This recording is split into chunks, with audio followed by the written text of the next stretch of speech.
Hey, everybody. Welcome to the Viral Effect with Lorraine. I am your host, Lorraine Kamisha, and also your viral marketing strategist. Okay. I teach brands and small businesses how to use the power of going viral to monetize better for their brand and their business. Okay. So we typically talk about things that are viral on this channel. All right. So there's been a bunch going on this week. Let's get into it right now. Okay. So the first thing that I want to talk about was Diddy. Okay. This whole Diddy situation, honestly, I mean, as a busy mom, as somebody that has several businesses running, I'm on several different platforms. It's been hard to kind of keep up because this situation was quite a whirlwind. Okay. So allegations came out, or a lawsuit, I'm sorry, was filed by Cassie on Diddy, who has a pretty long standing history of shady behavior. Let's just say that allegedly. Okay. So the lawsuit information dropped not 24 hours later, it was settled.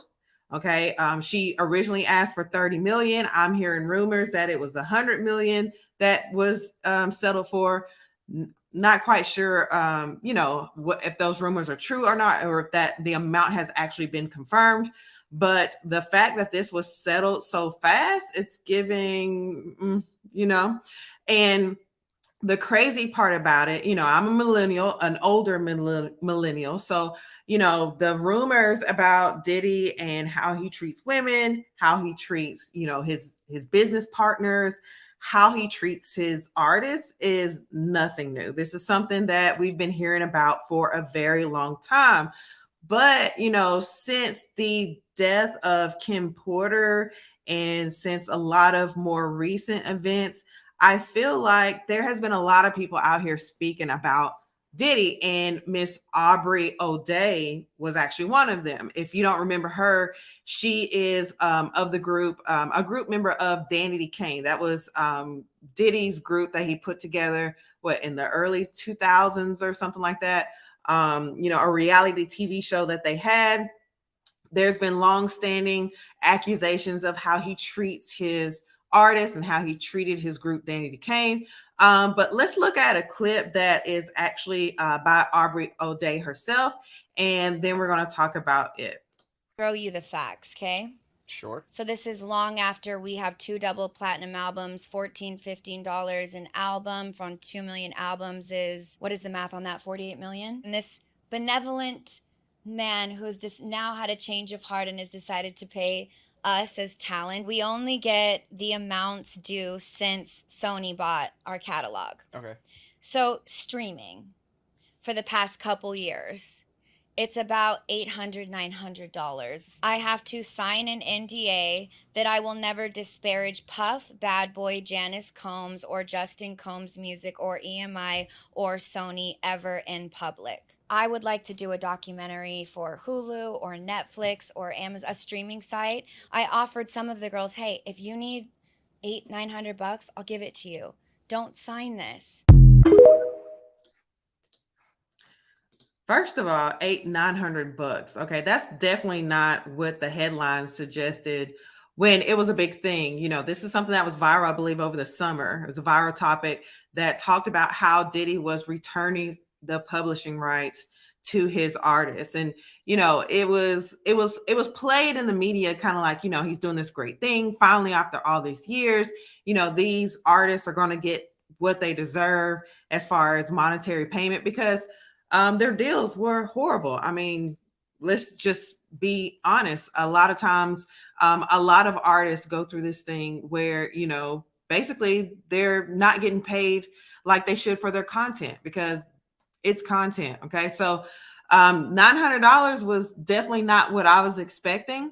But there's also another creator that was on TikTok, and I'll tag her if I can go back and find it. But she talks about how it's really no surprise that somebody that treats their business deals and their business partners and has long standing accusations of doing business in a very shady way, like there's no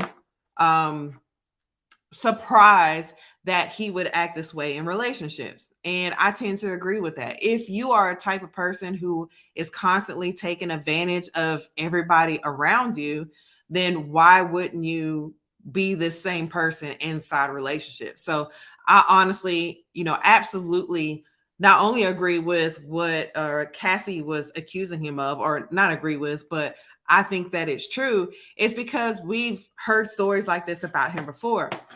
Let's look at some of the stories and some of the things that he's been accused of, the rumors that he has actually inflicted upon artists and other men in the industry. Okay, so we've got the first one: allegedly dislocated Drake's shoulder over 0 to 100 beat.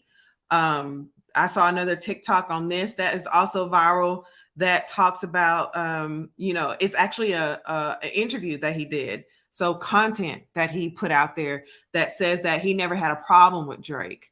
The next one: slapped J. Cole for taking up for Kendrick Lamar. So another instance of violence. This one is wild: blew up Kid Cudi's car for dating Cassie. There's also another one related to Cassie where it says it held Wale over a studio balcony for supposedly flirting with Cassie. Okay, these are instances that they start to add up over time. Okay, so it's something that I definitely believe that there's an issue with. The reason why this type of thing is important in your marketing is, again, these viral stories are things that will get you traffic to your offers, to your pages, to your social media network. Okay, so I'm not saying that you have to get in the mess and you have to talk about allegations and stuff like that, but these artists are trending right now. You might want to go back and take a look at maybe some trending music that you can post from either of these artists.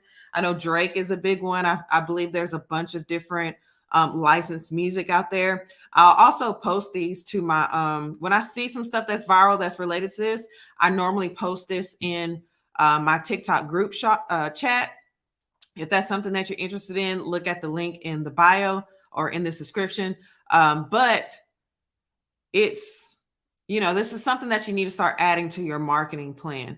I've got a few posts that are about some of the other viral topics that have been going on since the last time I've been on, and they're all doing pretty good numbers. Why that's important is because, again, when people are seeing your content, especially on TikTok, they're going to click through, or a certain percentage of them are going to click through, and they're going to be curious. They're going to want to see what's going on your page.